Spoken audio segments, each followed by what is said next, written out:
Tak, Vráťo, pojď. Tak vidíte, že Vráťa zvolil rozvážné tempo, ale to je pro něj typické. Vráťa zvolil na začátku volnější tempo a potom stupňuje potom ty síly. To je jeden z těch závodníků, kteří si dobře rozhodnou síly. To je to nejdůležitější.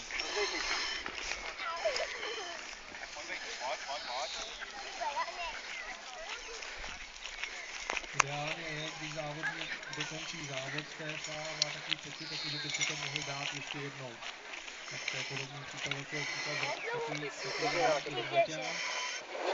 Tak by to i u hasičů mělo být, že si vždycky musí myslet, aby rozhodl ty síly až do konce a potom ještě nějaké zbyly, protože u hasičského zásahu je potřeba se tomu rozporodit. To je i hasiče. No, to je majitel. Kruť. Na první hadici, zase byl ten způsob statický, to znamená, že stojí a postavuje. Pěkně. Či neřekneš, že jsme to dělali? Já jsem malý plán, ale to velká. Ty si něčím uplatí. Ty je panáka. Pojď Vráťo, bušni do bedny. Pojď, pěkný. Tak, ještě jednou, pojď. Jede. Pěkně jede. Super, tady dejte. Pořád dejte. Vráťa se byla těžší než ty závodníci, kteří jste viděli, jak jsem už říkal, používá. Hezky. Aby se nedechlo, tak musí určitý úsilí. Ale to možná těm uživatelům, kteří se s tím TFA nesetkali, přijde až ze stoťáričného dýchat z podklasového přístroje. A já můžu z další zkušenosti říct, že jsem v minulosti běhal právě s tímto typem Saturn. Saturn X+, tak ten rozdíl je tam obrovský oproti tomu podklasovému. Poznal jsem to hlavně právě v tom extrémním vypětí, které nastává. Prejho. Hasič při hasičském zásahu mu vyděří ta láhev, kterou má Vráťa na 20 až 25 minut náročné práce.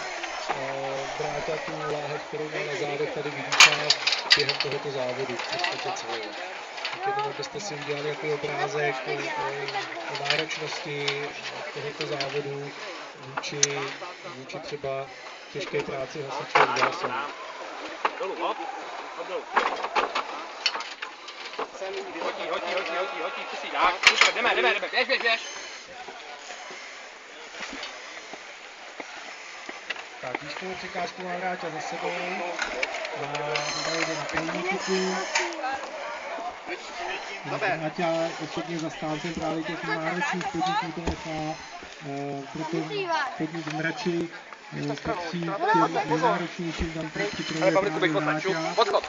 A ty vyznavači TFA právě vybavují na mračské podniky, protože jsou opravdu pro ty, kteří něco vydrží a jsou opravdu nároční.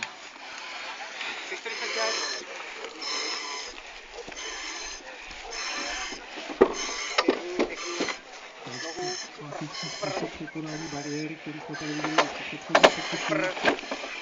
Dobrý. Já si zase podnotím na Vráťovi místovi Jarda Nedorov a potom Ondřej Bajer se připraví.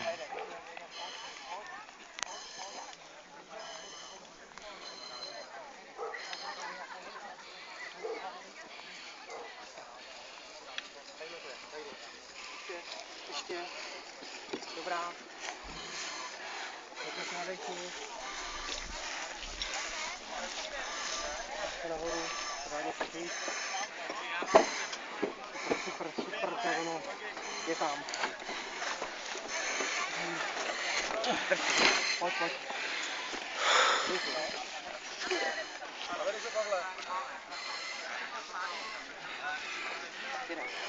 A ještě jsou tam prostě tam. Kuse, no. Vidíš mě vrátilský úprav.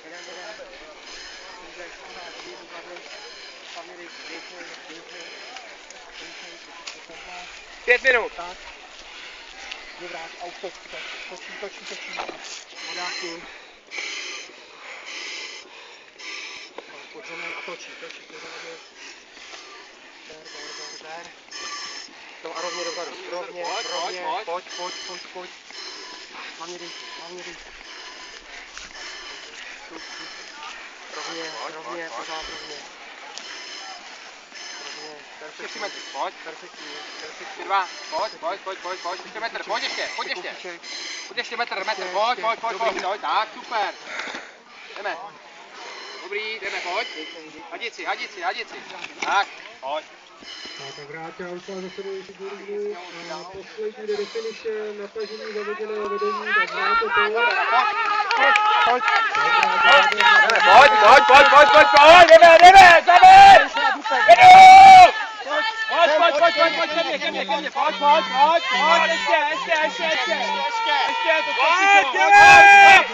to dobrý! Super! Dobrý.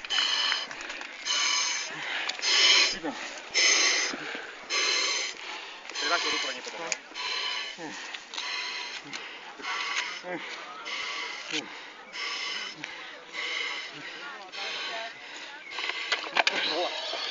A je povodně. Dobrý někdo. Zvyšek mi zavře.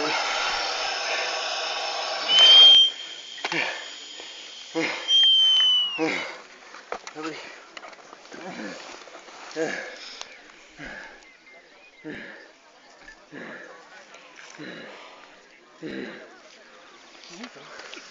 A to je velká bída, kunda, fix. Dej si to, ať to nemáš na sobě. Tohle prostě kolik to máme vody ještě?